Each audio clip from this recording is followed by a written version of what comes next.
All right, we're down to our number one mistake that keeps new homeschooling moms overwhelmed, overworked, and overstressed. So far, we've gotten number 3, the lone wolf syndrome, where we talked about trying to figure things out alone and doing it in isolation. And our number 2 mistake, which is the cart before the horse, learning things out of order and really making yourself more overwhelmed and doing things without having a strong foundation and understanding what you're doing, following a nice sequence. And now we're down to the number 1 thing that I think really could make or break. And that is not having a plan. So here I am in my teacher mode and I'm going to add not having a plan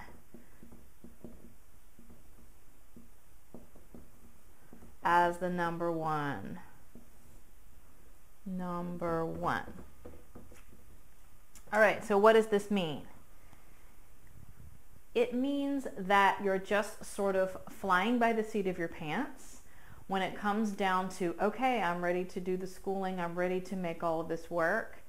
You are just sort of making it up as you go and not having something that you're actually following, a structure, a loose structure that allows you to still bring in your brilliance and your personality, but a structure nonetheless that you can follow to keep you going.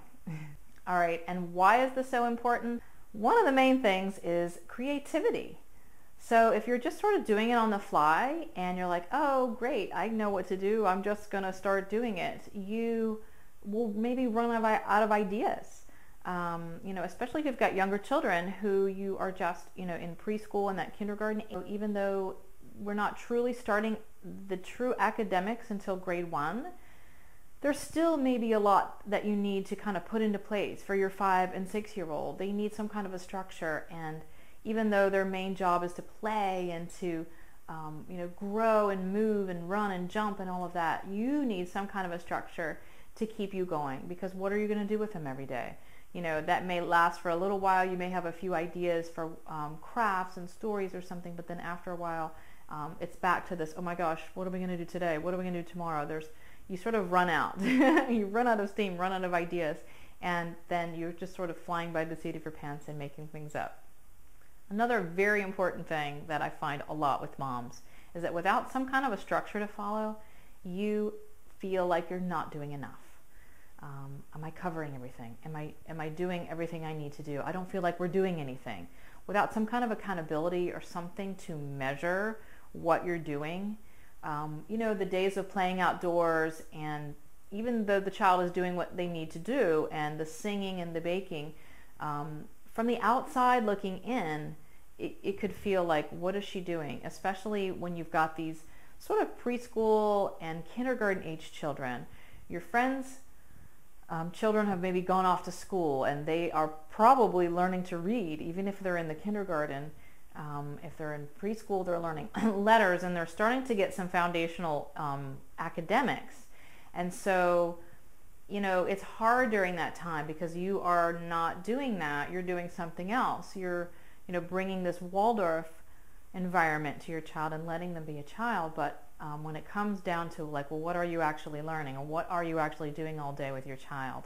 There's this weird space where people maybe question you. Maybe your spouse or a sister, a friend, or somebody starts asking, and then maybe you start asking, gee, I don't know, maybe we're not doing enough. What have we been doing for the last 3 months? There's nothing to go by. I don't have any way to measure up what I've done, and they seem to be happy, but I don't know. So it's this I don't think we're doing enough, or maybe I need to be doing something else.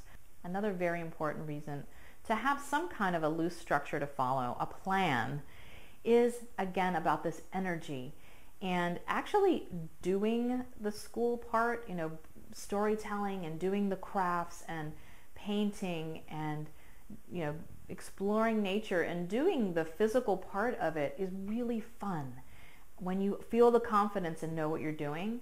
And I want you to spend your energy on that again, instead of trying to figure out what to do. So if you have something to follow, you're one, a lot more apt to actually get things done that you want to do.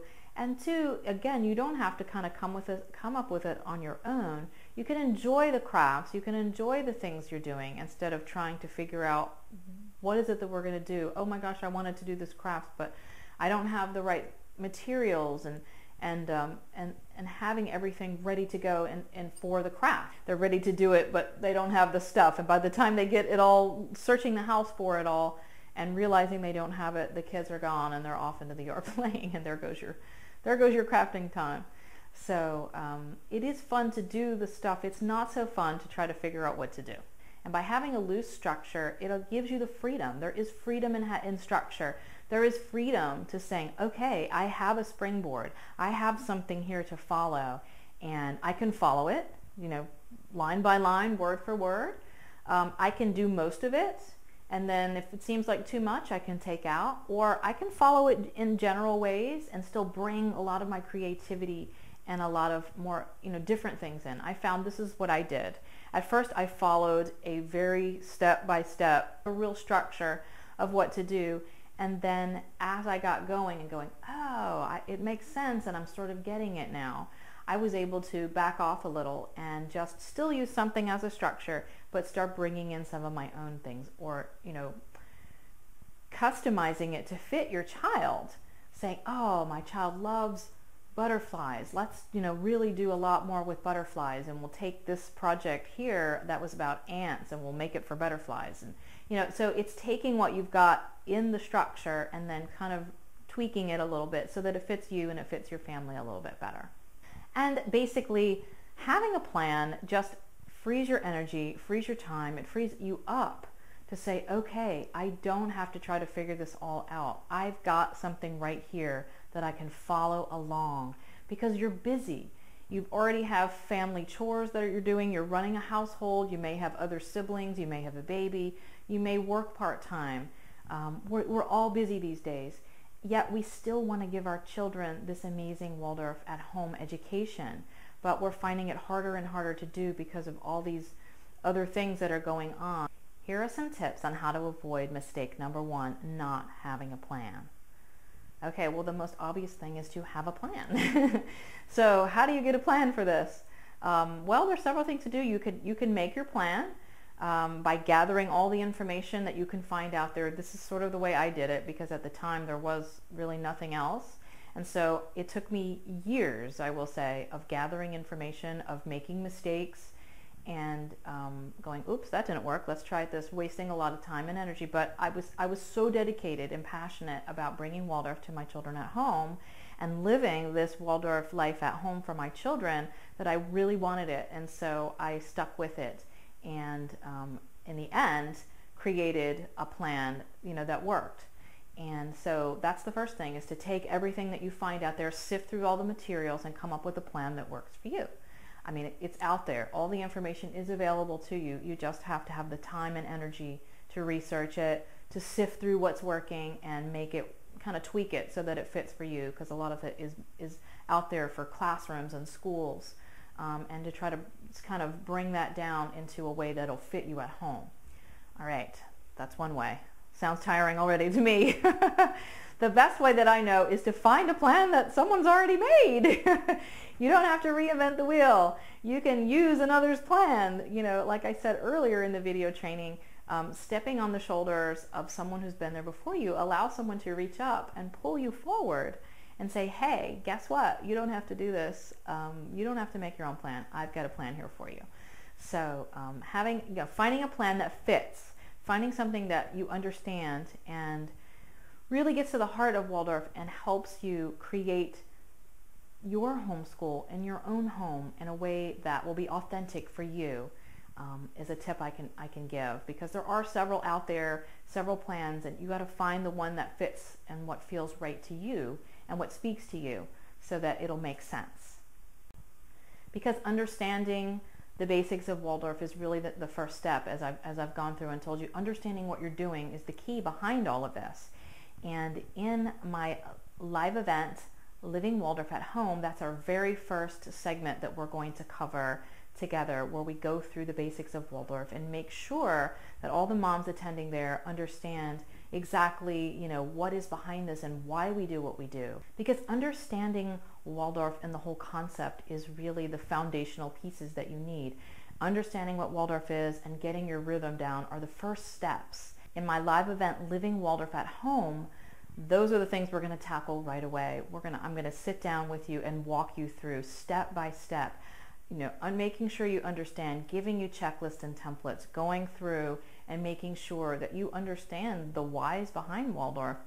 It's not the entire philosophy of anthroposophy, but it's the Cliff Note version so that you take what you need at this moment and are able to digest it and say, okay, this is the part that I need to know right now. And then you'll be able to move on. And then going into rhythm, where you get your rhythm set up. It's the key to having a peaceful home and a peaceful day, is having that rhythm and having your day flow in and out. If you're thinking of homeschooling, you've got to get your day set. You've got to get your the pillars of your routine and your whole in-breath and out-breath rhythm flowing. And we will do an entire segment of that at Living Waldorf at Home live event. I will walk you through how to set up your daily rhythm, and we will do it right there and then, so you will leave making sure that you have your rhythm daily and weekly set up. So I'd like to invite you to bypass all of these mistakes that we talked about over this training, as well as gain some amazing information from someone who has been doing it now for 8 years and has been training and guiding and helping families all over the world do this very same thing, follow the same exact plan, because having the plan is the #1 key.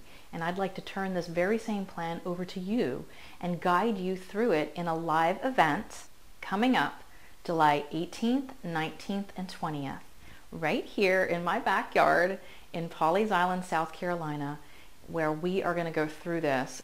2 full days of training, of mentoring, of meeting other moms just like you, and going through these steps that you need to do right now to make sure that you have everything you need to create your homeschool.